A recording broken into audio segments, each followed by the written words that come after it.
નસવાડી જૂથ ગ્રામ પંચાયત દ્વારા નસવાડી હદ વિસ્તારના રહેણાંક મકાનોના બાકી વેરા વસૂલાતની કડક હાથે કામગીરી શરૂ કરાઈ હતી।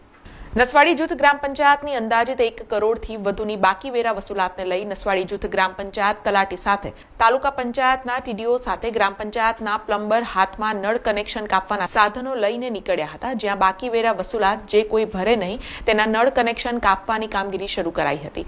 ત્યારે નસવાડી ટાઉનમાં વેરા વસૂલાતની ટીમ નીકળતા કેટલાય બાકી વેરા ન ભરનારાઓ વેરો ભરવા પહોંચ્યા હતા। હવે નસવાડી જૂથ ગ્રામ પંચાયતની ટીમ વેરા વસૂલાત માટે નીકળેલ છે અને હમણાં જિલ્લા પંચાયત ને તાલુકા પંચાયત તરફથી કડક સૂચના આપવામાં આવેલી હોય જે લોકો વેરો નિયમિત ભરતા નથી ને જે પાટલું બાકી વધારે છે એ લોકોને અમે કડક કાર્યવાહી કરવાના છીએ।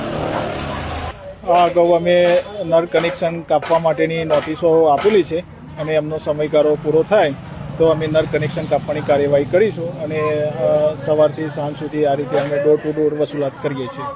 સમાચારોના સતત અપડેટ માટે TNN ન્યૂઝને YouTube પર સબસ્ક્રાઇબ કરી બેલ આઇકોન પ્રેસ કરો અને અમારી સાથે જોડાયેલા રહો Facebook, Instagram અને Twitter ઉપર।